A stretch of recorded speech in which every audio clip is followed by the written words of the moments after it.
नमस्कार दोस्तों। आज हम लोग एक अलग विषय पे बात करते हैं। ये केस डिसाइडेड हुआ है ऑनरेबल सुप्रीम कोर्ट के द्वारा और हम लोग देखते हैं इस केस में। ये केस जो है ये रिपोर्टेबल केस है। इसमें अश्वनी कुमार उपाध्याय पिटिशनर है। ये पीआईएल का केस है और देखिए writ petition number so and so 2016 का ये रीट पिटिशन है versus union of India and others में स्टेट शामिल है इसमें रिस्पोंडेंट में। और ये जजमेंट डिलीवर किया गया है सीजेआई साहब के द्वारा। हम लोग जानते हैं पहले कि इस केस में है क्या। तो इस केस में जब पीआईएल फाइल किया गया था तो दो मेन इशूज, दो प्रेयर किया गया था और वही प्रेयर आगे इशू में कन्वर्ट हो जाता है। कोर्ट को उसी पे डिसाइड करना होता है। पहला प्रेयर था कि जो भी मेंबर्स ऑफ एमपीज और एमएलए हैं उनका केस यदि पेंडिंग है तो उसकी ट्रायल जल्दी की जाए, स्पीडी ट्रायल की जाए। और दूसरा एक प्रेयर था कि सेक्शन 8 जो है रिप्रेजेंटेटिव ऑफ पीपल एक्ट 1951 का, उसको अनकॉन्स्टिट्यूशनल किया जाए या उस पर विचार किया जाए। कॉन्स्टिट्यूशनल वैलिडिटी ही शामिल थी। तो हम लोग आगे इसमें देखते हैं कि क्या है लीगल पॉइंट और क्यों चर्चा का विषय बना हुआ है और कौन से गाइडलाइन है जिससे स्पीडी ट्रायल सुनिश्चित किया जाएगा, क्या क्या नॉर्म्स होंगे, कैसे इसको फॉलो करना है। मेन पॉइंट हम लोग देखेंगे। आपको यदि इस जजमेंट को विस्तार से पढ़ना है तो आप इसे डाउनलोड करके पढ़ें समय हो तो, नहीं तो इस वीडियो में मैं सारे मेन पॉइंट को बता दे रहा हूं जो हम लोगों के काम लायक है। देखिए, तो ये रेट पिटीशन किस में फाइल किया गया था? तो आर्टिकल 32 में। आर्टिकल 32 में ऑनरेबल सुप्रीम कोर्ट के पास, 226 में हाई कोर्ट के पास। यदि फंडामेंटल राइट का वायलेशन होता है तो हम लोग सीधे हाई कोर्ट और सुप्रीम कोर्ट दोनों जगह पर उसके लिए रेमेडी के लिए जाते हैं। ये पीआईएल चूंकि सुप्रीम कोर्ट में फाइल हुआ है तो अंडर 32 के अंतर्गत आया है। पीआईएल का कंसेप्ट आप लोग जान ही गए होंगे। जो मेरे बंधु नहीं जानते होंगे तो भारत में जस्टिस पीएन भगवती को उसका सबसे बड़ा श्रेय जाता है।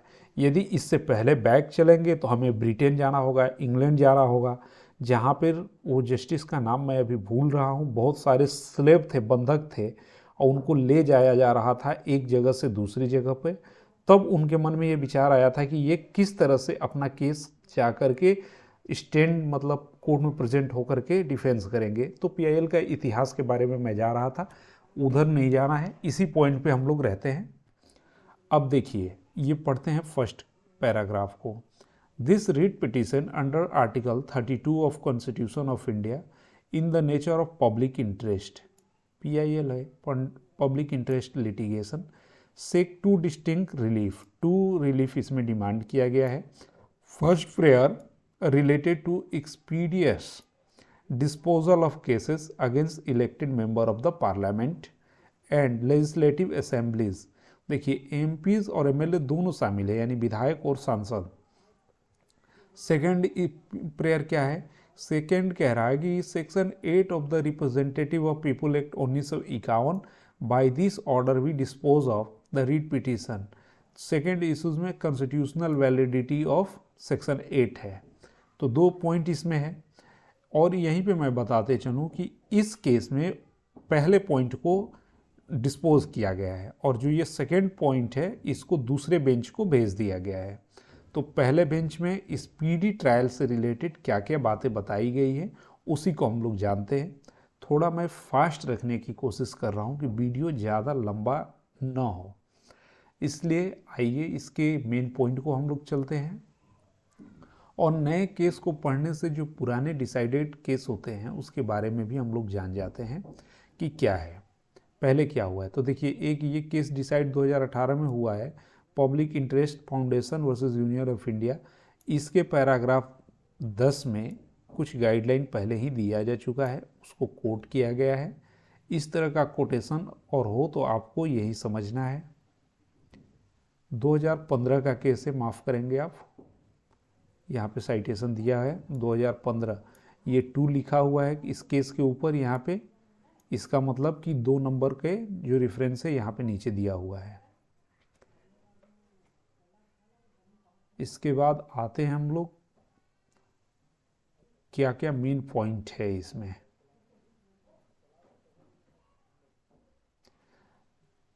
तो ये ऊपर सारे रीजनिंग को बताया गया है। रीजनिंग के बाद on the basis of our information, यहाँ से नहीं, स्पेशल कोड। देखिए ये सारे रीजनिंग और बातें बताई गई हैं जिसको आप पढ़ सकते हैं, लेकिन इसका मैं नीचे रेफरेंस दूंगा, नीचे शॉर्ट में भी बताया गया है। आप यहाँ से आएंगे, ये 5 पॉइंट इसमें दिया गया है। Produce here after read references, ready references. 5 इसमें जो गाइडलाइन महत्वपूर्ण है इस केस में, जो जानने योग्य है वो है। पहला क्या कह रहा है, a special court in every district for MPs and MLAs.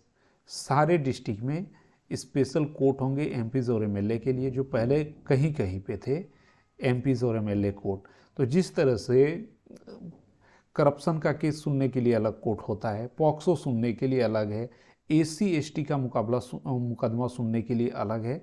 किसी point pay slip of turn हो तो मेरे भाई माफ़ करना आप लोग, क्योंकि एडिटिंग का व्यवस्था मेरे पास नहीं है, इसलिए थोड़ा बहुत मिस्टेक होने का बोलते बोलते क्रम में भी चांसेस हो रहे हैं, क्योंकि मैं सीख ही रहा हूँ। तो पहला है special court in every district for MPs and MLA, बनेंगे ये नए कोर्ट। इसमें क्या है, पॉइंट ए क्या कहा जा रहा है, ईच हाई कोर्ट, सारे देश के जितने भी हाई कोर्ट हैं उनको इसमें बताया जा रहा है, may be directed to assign allocate criminal cases involving former and sitting, दोनों के बारे में बात हो रही है, जो पहले के विधायक और सांसद हैं या अभी sitting legislature, as to may session court and magisterial court as the respective high court may consider proper, fit and expedient having regard to the number and nature of pending cases. Such decision may be taken by the high court within 4 weeks. 4 weeks समय दिया गया है high court को। दूसरे point में देखते हैं हम लोग क्या कहा गया है, द स्टेट गवर्नमेंट के लिए अब इसमें कहा जा रहा है। पहला इशू इसमें है कि एमपी एमएलए कोर्ट का स्थापना प्रत्येक जिला में होगा, और हाई कोर्ट को बताया गया है कि वो सब भेजा जाएगा केस वहाँ पे।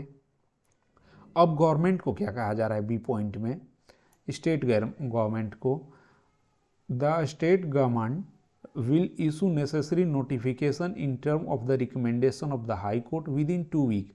सरकार को 2 साल और हाई कोर्ट को सरकार को 2 वीक का और हाई कोर्ट को 4 वीक का समय दिया गया है कमेंडेशन। और सी पॉइंट क्या है, case records to be transfer expeditiously to special court. तो सारे केसेस जो है वो एक्सपीडियसली ट्रांसफ़र कर दिए जाएंगे स्पेशल कोर्ट को।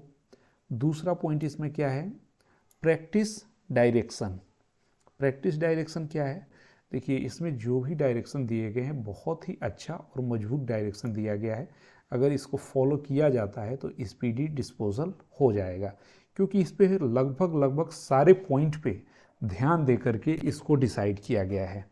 तो आप इसमें देखेंगे प्रैक्टिस डायरेक्शन, इसमें क्या बताया जा रहा है, पॉइंट ए में देखिए क्या कह रहे हैं, स्पेशल कोर्ट जो ऊपर बताया गया कि स्पेशल कोर्ट स्थापित होगा एमपीज और एमएलए के लिए, उसको कहा जा रहा है will give priority to the trial of the case in the following order. जो केसेस होंगे वो स्पेशल कोर्ट किस तरह से ट्रायल करेगा, किस ऑर्डर में, तो ऑफेंस पनिशेबल विद डेथ और लाइफ इम्प्रिजनमेंट, इसको पहले सुनना होगा। और दूसरा अपराध वैसा होगा जो 7 वर्ष तक के सज़ा से दंडित है, उनको सेकेंड नंबर पे रखा गया है, और तीसरे नंबर पे अदर केसेस हैं। और इसमें भी कहा गया है पॉइंट नंबर बी में कि जो सीटिंग एमएलएज हैं उनकी केस की प्रायोरिटी दी जाएगी फॉर्मर के मुकाबले। तीसरा है फॉरेंसिक लेबोरेटरी इस तरह से संबंधित रिपोर्ट अपनी तेज़ी से ट्रांसफ़र करेगा स्पेशल कोर्ट को। सी में ये बात है फॉरेंसिक वाला, और डी में स्टेट गवर्नमेंट और UT appoint designated at least 2 special public prosecutor. आप सभी देखे होंगे कि जितने भी कोर्ट होते हैं उसमें राज्य सरकार के पब्लिक प्रोसिक्यूटर होते हैं राज्य सरकार का पक्ष रखने के लिए। तो इसमें बताया जा रहा है कि 2 स्पेशल पब्लिक प्रोसिक्यूटर होंगे, the special court in consultation with the district magistrate, और इन सबों का हेड डिस्ट्रिक्ट मजिस्ट्रेट होता है, तो उसी से कंसल्ट करके इनकी नियुक्ति की जाएगी ताकि स्पीडियर ट्रायल हो। अब ई नंबर पॉइंट पे हम लोग आते हैं, नो एडजर्नमेंट। इसमें एडजर्नमेंट नहीं ग्रांट किया जाएगा जब इसकी सुनवाई होगी एमपीज और एमएलए की। एफ में क्या बताया गया है, यदि किया भी जाएगा तो रेयर एक्सेप्शनल सर्कमस्टेंस में किया जाएगा एडजर्नमेंट, और reason to be recorded, reason जज साहब को रिकॉर्ड करना होगा कि क्यों दिया गया है एडजर्नमेंट। इसमें देखिए अब महत्वपूर्ण और पॉइंट क्या है, एफ में आइए कि द सुपरिटेंडेंट एसपी को बताया जा रहा है respectively district shall be responsible to ensure production of accused person before the respective court on the date fixed and the execution of NBWS। NBWS का मतलब क्या होता है, non वेलेबल warrants issued by the courts. अब SP को हो जाने के वजह से देखिए एसपी के पास पावर एसएचओ से ज़्यादा है, पूरे जो जिला की पुलिस है वो एसपी के अंतर्गत आ रही है। जहाँ पे पुलिस कमिश्नरेट नहीं है वहाँ की मैं बात कर रहा हूँ, तो उनको अरेस्ट करने में, एक्यूज्ड को ले जाके कोर्ट में प्रोड्यूस करने में सहूलियत होगी एसएचओ के मुकाबले। और जी पॉइंट कहा जा रहा है, बहुत बड़ी बड़ी बातें इसमें बताई गई हैं। The SHO of the concern police station shall be personally responsible for service of summon. जो समन है उसको एसएचओ खुद लेके जाएंगे, ग्रामीण पुलिस, चौकीदार या अन्य माध्यमों से नहीं भेजेंगे। ये भी अपने आप में बड़ी बात है। एच नंबर पॉइंट में क्या कहा गया है, court will issue technology to video conferencing, technology का भी यूज किया जाएगा। सारे प्रोग्रेसिव पॉइंट हैं। अभी हमारे प्रेजेंट जो सीजीआई साहब हैं उनमें बहुत ही मतलब पोटेंशियल है। हर चीज़ को आप देखेंगे तो सिस्टमेटिक वे में किया जा रहा है। इस केस में ही आप देख लेंगे तो इतना पॉइंट आप देख लिए। और केस क्यों इम्पोर्टेंट है, एक तो ये पॉलिटिकल इश्यूज यानी चर्चा का, लीगल फील्ड में चर्चा का विषय बना हुआ है। दूसरे जो progressive judicial service appointment commission है, जैसे दिल्ली जुडिशियल सर्विस हो गया और भी कई राज्यों के हैं, वहाँ पे इस तरह के केसेस पूछ लिए जाते हैं कि किस में न्यू गाइडलाइन दिया गया है, क्या क्या गाइडलाइन है, क्या क्या। तो थोड़ा कम संभावना होगा, आप एचजेएस देंगे तो हो सकता है कि रहे, परंतु इंट्री लेवल के जुडिशियल मजिस्ट्रेट के एग्ज़ाम में केस का नाम और गाइडलाइन ये सभी महत्वपूर्ण होता है, जजेस का नाम। अब देखिए तीसरा पॉइंट क्या था, केस अंडर स्टे। केस को अंडर स्टे में क्या कहा जा रहा है, this honourable court in Asian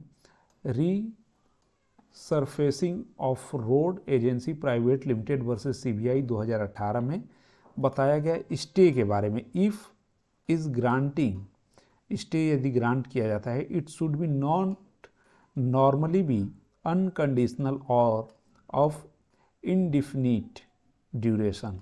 stay ऐसा नहीं होगा कि इनसफिशिएंट 10 साल से और बहुत दिनों से चल ही रहा है मुकदमा।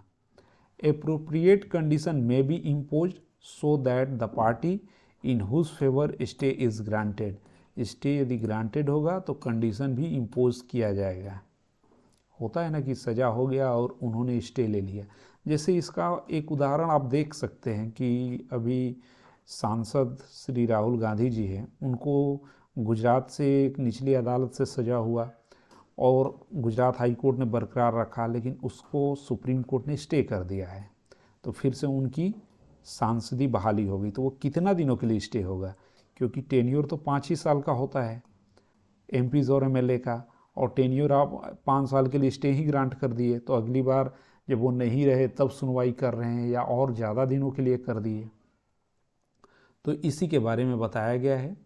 देखिए इसके बाद article 21 of speedy justice in criminal cases if stay is granted, इसको पूरा पढ़ देता हूँ, ये बहुत अच्छी बात है लिखी हुई। In whose favour stay is granted is accountable if court finally find no merit in the matter and the other side suffer loss and injustice to give effect to the legislative policy and the mandate of Article 21 of speedy justice in criminal cases. If stay is granted, matters should be taken on day-to-day basis and concluded within 2-3 month. देखिए within 2-3 month के अंदर ही करना है। Where the matter remains pending for longer period, the order of stay will stand vacated on expiry of 6 month. देखिए जो लोग ले रहे थे स्टे लंबा दिनों के लिए, अगर 6 महीना के अंदर वो नहीं आए, स्टे लेके घर सो गए, तो 6 महीना में ही उसको मान लिया जाएगा कि वो स्टे ख़त्म हो गया। इसलिए आप स्टे ले लिए, इसका मतलब ये नहीं कि आप फ्री हो गए, आपको जाना होगा। जैसे जो मेरे भाई इंटरिम बेल ले लेते हैं और वो जाना ही छोड़ देते हैं, कोर्ट भी नहीं जाते हैं, अपनी डेट पे भी नहीं जाते हैं, सहयोग नहीं करते हैं, तो उन पे कोर्ट का अलग नज़रिया हो जाता है वैसे लोगों के प्रति। ऐसा ही इसमें भी कुछ बताने की बात कही गई है। ये 2015 के जजमेंट से है। इसके बाद 3 नंबर पॉइंट को ही सेम टू सेम कर दिया गया है स्टे के बारे में, जो 2018 में डिसाइड हुआ है वही बात यहाँ पे कर दिया गया है। अब आइए पॉइंट नंबर 4 क्या कहा गया है। विटनेस प्रोटेक्शन स्कीम के बारे में बताया गया है। तो विटनेस का प्रोटेक्शन होगा, बहुत ज़रूरी है। और 2018 में ही एक ये केस डिसाइड हुआ है, कोर्ट इंस Mahendra Chawla versus union of India 2018। इसी में विटनेस प्रोटेक्शन स्कीम की बात की गई थी। आप इस केस को याद रखेंगे क्योंकि ऐसा क्वेश्चन पूछा जा सकता है कि किस केस में विटनेस प्रोटेक्शन की बात की गई थी। तो महेंद्र चावला में विटनेस प्रोटेक्शन स्कीम की बात किस केस में की गई थी, तो Mahendra Chawla versus union of India के केस में की गई थी। ये हो गया चौथा पॉइंट विटनेस प्रोटेक्शन के बारे में। 5वां गाइडलाइन है कि मॉनिटरिंग बाय हाई कोर्ट। इसको मॉनिटर कौन करेगा? हाई कोर्ट मॉनिटर करेंगे। तो कैसे होगा ये भी समझ लेंगे।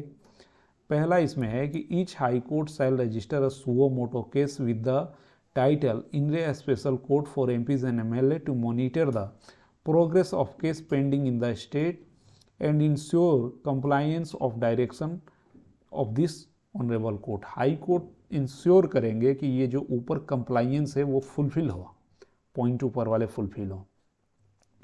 इसमें पॉइंट बी है, वो क्या कह रहा है? The writ petition so registered shall be heard by a divisional bench. जो ये हाई कोर्ट रजिस्टर करेगा ए में, उसको बी में क्या करना है कि डिविजनल बेंच 2 जजेस की बेंच सुनेगी। इसमें बताया गया है कॉन्स्टिट्यूटेड बाई सीजीआई। सीजीआई ही कॉन्स्टिट्यूट करते हैं बेंच को रोस्टर के आधार पे। इसमें सी पॉइंट है senior advocate shall be appointed as amicus curiae. Senior advocate को न्यायमित्र नियुक्त किया जाएगा। डी नंबर पॉइंट कहता है the state shall be responsible for the advocate general. और स्टेट को रिप्रेजेंट करेंगे एडवोकेट जनरल या एडिशनल सॉलिसिटर जनरल करेंगे। ई नंबर पॉइंट है, अच्छा एक ये भी बात देखना है कि स्टेट क्या एक्यूज्ड जो हैं एमपी एमएलए अपना अधिवक्ता हाई कोर्ट में नहीं नियुक्त कर पाएंगे। यदि ये पॉइंट एज इट इज़ लागू होता है, इसको देखिए, तो हाई कोर्ट में क्या उनको अपना private advocate, private in the sense जो स्टेट के एडवोकेट होते हैं उनके इतर अधिवक्ता नियुक्त करने का लग रहा है कि पावर नहीं होगा। डी पॉइंट को ध्यान से आप पढ़ें और समझ करके यदि आपको पता चल रहा है तो कमेंट भी करें। The state shall be represented by the advocate general और an additional advocate general. Full stop, comma, सब खत्म।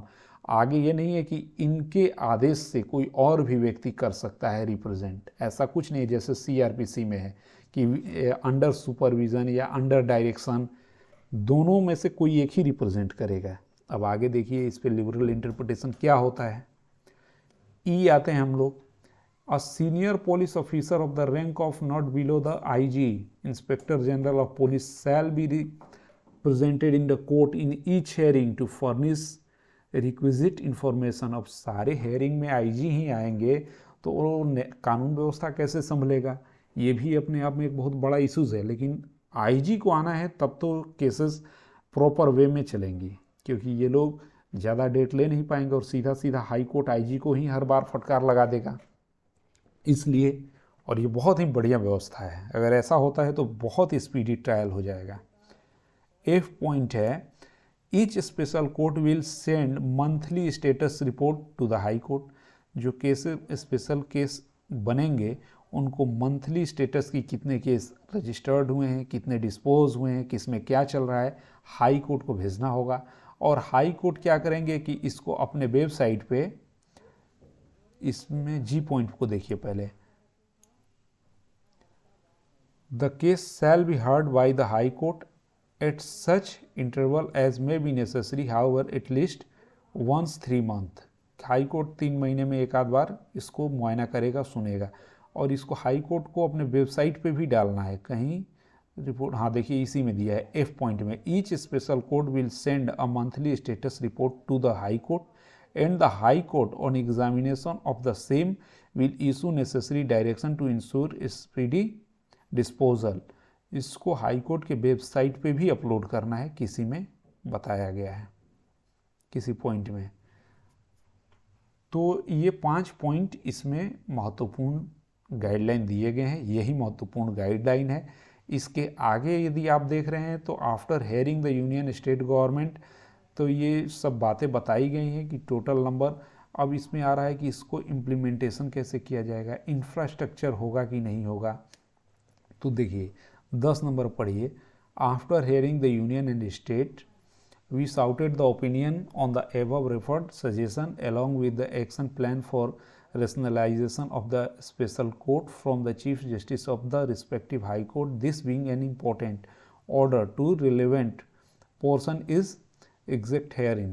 With respect to increasing the number of special court and rationalize the pending criminal cases, we deem it appropriate that before passing any specific direction in respect thereto, it would be appropriate to direct the learned Chief Justice of High Court to formulate and submit an action plan for rationalization of the number of special court necessary with the respect to the following aspects.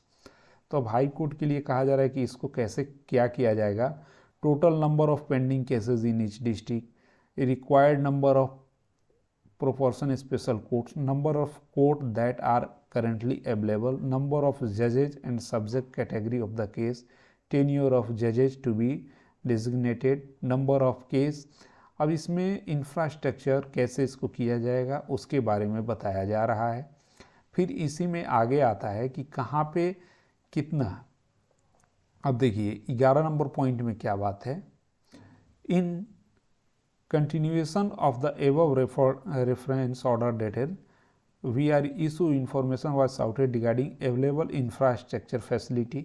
भाई infrastructure भी तो देखना है कि नया जज कहाँ बैठेंगे, स्पेशल कोर्ट जो बनेगा उसके लिए बिल्डिंग है, रूम है कि नहीं है, ये भी बहुत बड़ा दिक्कत इशूज़ है। Extension of witness protection as provided in Mahendra Chawla, ये दो है कि अवेलेबल इंफ्रास्ट्रक्चर को देखेंगे और ये महेंद्र चावला में जो विटनेस प्रोटेक्शन की बात बताई गई है उसका क्या स्थिति है। और order withdrawing prosecution, withdrawing of prosecution CrPC के 321 में हम लोग पढ़े हैं, ये सब पॉइंट को देखेंगे। Present status cases pendency, present में केसेस कितने पेंडिंग है इसका एक लिस्ट यहाँ पे दिया हुआ है, नीचे देखेंगे आप कि कहाँ पे कितना है। बिहार जैसे राज्य में 304 है, फिर ऐसे ही केरल में 312 है, मध्य प्रदेश में 323 क्रिमिनल केसेस है, उड़ीसा में 331 है, सबसे ज़्यादा यूपी में दिखाई दिया था 992। बड़ा स्टेट है, ज़्यादा जनसंख्या है। ये केसेस पेंडिंग है, इसका एनालाइज किया गया है, एनालिसिस में पढ़ा गया है कि 5175 सब्जेक्ट केसेस इस पेंडिंग नवंबर 2022 से पहले तक में है। तब इसी के रिगार्डिंग में कैसे इनको सुनवाई किया जाएगा, कैसे स्पीडी किया जाएगा, इसके बारे में बहुत ही महत्वपूर्ण ये जजमेंट ऑनरेबल सुप्रीम कोर्ट के द्वारा दिया गया है। और सब चीज़ सारे एस्पेक्ट और पॉइंट पे ध्यान दिया गया है कि कैसे इनको किया जाएगा। Factor having direction bearing on the disposal of subject cases, इसको पूरा अगर आप समय मिले तो पढ़ लें, नहीं तो जो मेन पॉइंट था उसको मैंने बता दिया कि क्या है, कैसे इसको करना है। और जो लास्ट में पॉइंट बताया गया है उसको भी आप देख लें। स्पेशल कोर्ट के ऊपर ये 19 नंबर पॉइंट को आप लोग पढ़ के एक बार देखें कि हाई कोर्ट का सुपरविज़न का जो पावर है 227 में आई का, वो पावर रहेगा उसके ऊपर। Having consider the matter in detail we are directed, इसमें द स्पेशल बेंच के बारे में बताया गया है जो ऊपर हम लोग पढ़ लिए हैं सारे पॉइंट को लगभग।